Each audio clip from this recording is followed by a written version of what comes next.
Hi అండి, అందరికీ నమస్తే. నా పేరు బిందు. నేను సిబిహెచ్ లెర్నింగ్ ఛానల్ అయితే స్టార్ట్ చేశానండి. ఈ ఛానల్లో స్టడీకి సంబంధించి అన్ని ఇన్ఫర్మేషన్స్ ఉంటాయి. 10th క్లాస్ నుంచి 1st క్లాస్ వరకు ఉంటాయండి. హాయ్ అండి, ఈరోజైతే మ్యాథ్స్ బ్లూ ప్రింట్ చెప్పబోతున్నాను.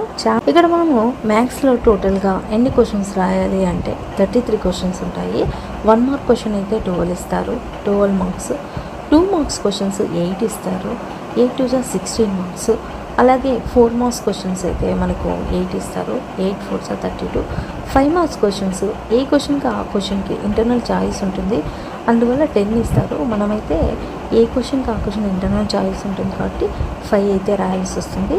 5 8 40 మార్క్స్. టోటల్ కలిపితే మనకు 100 మార్క్స్ అనమాట. 33 క్వశ్చన్స్ ఇస్తారు. చాప్టర్ వైజ్గా ఆల్రెడీ చాలా టైం అయిపోయింది కదండి. ఈ ఉన్న 5 మంత్స్లో అయినా మనము ఇలా బ్లూ ప్రింట్ ప్రకారం చదువుకుంటే మంచి స్కోర్ అయితే మనం చేయొచ్చు అనమాట. ఇక్కడైతే మనకు ఫస్ట్ చాప్టర్లో 1 మార్క్ క్వశ్చన్ ఒకటి వస్తుంది, 8 మార్క్స్ క్వశ్చన్ ఒకటి వస్తుంది. కాబట్టి మనం 8 మార్క్స్ మీద ఫోకస్ ఎక్కువ చేస్తే మంచి మార్క్స్ తెచ్చుకోవచ్చు. 1 మార్క్ కూడా నేర్చుకోవడం మంచిది. టోటల్గా మనకు 9 మార్క్స్ అయితే ఖచ్చితంగా ఈ చాప్టర్ నుంచి వస్తుంది, రియల్ నెంబర్స్ నుంచి. ఇక సెకండ్ చాప్టర్లో చూసుకుంటే మనకు 1 మార్క్ క్వశ్చన్లు 2 వస్తాయి అన్నమాట. 2 మార్క్స్ క్వశ్చన్ 1 వస్తుంది, 4 మార్క్స్ క్వశ్చన్ 1 వస్తుంది, 8 మార్క్స్ క్వశ్చన్స్ రావు. ఇందులో 8 మార్క్స్ అయితే మనం ఖచ్చితంగా వస్తాయన్నమాట. అలాగే థర్డ్ చాప్టర్లో చూసుకుంటే మనకి 1 మార్క్ క్వశ్చన్ ఒకటి వస్తుంది, 2 మార్క్స్ రావు, 4 మార్క్స్ రావు, 8 మార్క్స్ క్వశ్చన్స్ 2 ఇస్తారు, అంటే చాయిస్ లాగా ఇస్తారు. కాబట్టి మనం టోటల్గా 9 మార్క్స్ అయితే ఇందులో ఖచ్చితంగా స్కోర్ చేయొచ్చు. ఆ తర్వాత మనకి ఫోర్త్ చాప్టర్ చూసుకుంటే 1 మార్క్ క్వశ్చన్ ఒకటి వస్తుంది, 2 మార్క్స్ క్వశ్చన్ ఒకటి వస్తుంది, 4 మార్క్స్ క్వశ్చన్ ఒకటి వస్తుంది. ఇందులో నుంచి 8 మార్క్స్ క్వశ్చన్ అయితే రాదు. కాబట్టి టోటల్ మార్క్స్ వచ్చి 7 మార్క్స్ అనమాట.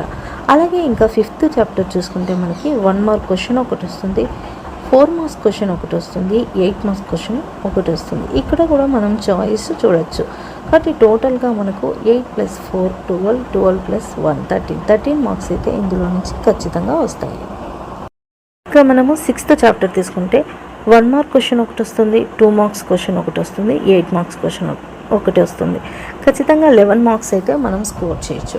ఇక తర్వాత 7th చాప్టర్ చూసుకుంటే 2 మార్క్స్ క్వశ్చన్ ఒకటి వస్తుంది, 8 మార్క్స్ క్వశ్చన్ ఒకటి వస్తుంది. టోటల్గా మనము 10 మార్క్స్ అయితే ఇందులో నుంచి స్కోర్ చేయొచ్చు.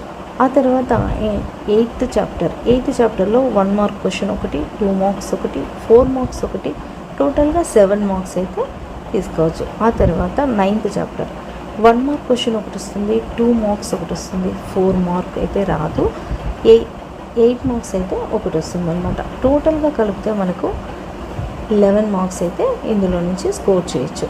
ఆ తర్వాత 10th చాప్టర్లో 1 మార్క్ ఒకటి, 2 మార్క్స్ ఒకటి, 4 మార్క్స్ ఒకటి. ఇందులో మనకు 8 మార్క్స్ అయితే రాదు, టోటల్గా 7 మార్క్స్. ఆ తర్వాత 11th చాప్టర్లో మనకి 8 మార్క్స్ క్వశ్చన్ ఒకటి మాత్రమే వస్తుంది. తర్వాత 12th చాప్టర్లో 1 మార్క్ ఒకటి, 2 మార్క్స్ ఒకటి, 4 మార్క్స్ ఒకటి, టోటల్గా 7 మార్క్స్. ఇక తర్వాత 13th చాప్టర్లో 4 మార్క్స్ ఒకటి వస్తుంది, 8 మార్క్స్ ఒకటి వస్తుంది.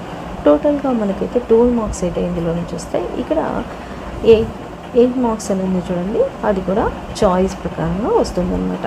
తర్వాత లాస్ట్ 14th చాప్టర్లో 1 మార్క్ ఒకటి వస్తుంది, 2 మార్క్స్ రావు, 4 మార్క్స్ ఒకటి వస్తుంది, 8 మార్క్స్ వస్తుంది. చూడండి ఇక్కడ 3 క్వశ్చన్స్, 1 మార్కు, 4 మార్కు, తర్వాత 8 మార్క్స్, అంటే టోటల్గా మనకి 13 మార్క్స్కి అయితే ఈ లెసన్లో ఈ చాప్టర్లో నుంచి మనమైతే తీసుకోవచ్చు అనమాట. ఇక్కడ మనం చూసినట్టయితే టోటల్గా మనకి 12 × 1 12 మార్క్స్ అనమాట. ఇక్కడ 8 క్వశ్చన్స్ ఉన్నాయి చూడండి. 8 క్వశ్చన్స్కి 8 × 2 16 మార్క్స్. మళ్ళీ తర్వాత ఇక్కడ 1 2 3 4 5 6 7 8 8 × 4 8 4 32 అలాగనమాట. ఇక్కడ మనకి 8 మార్క్స్ క్వశ్చన్ 5 × 8 40 అనమాట. అయితే మనకు ఏ క్వశ్చన్కి ఆ క్వశ్చన్ ఇంటర్నల్ చాయిస్ ఉంటుంది కాబట్టి ఇక్కడ నేను చెప్పినట్టు ఆ బ్రాకెట్లో ఉండేటి ఇంటర్నల్ చాయిస్గా మనకి ఇస్తారనమాట. కాబట్టి 5 8 40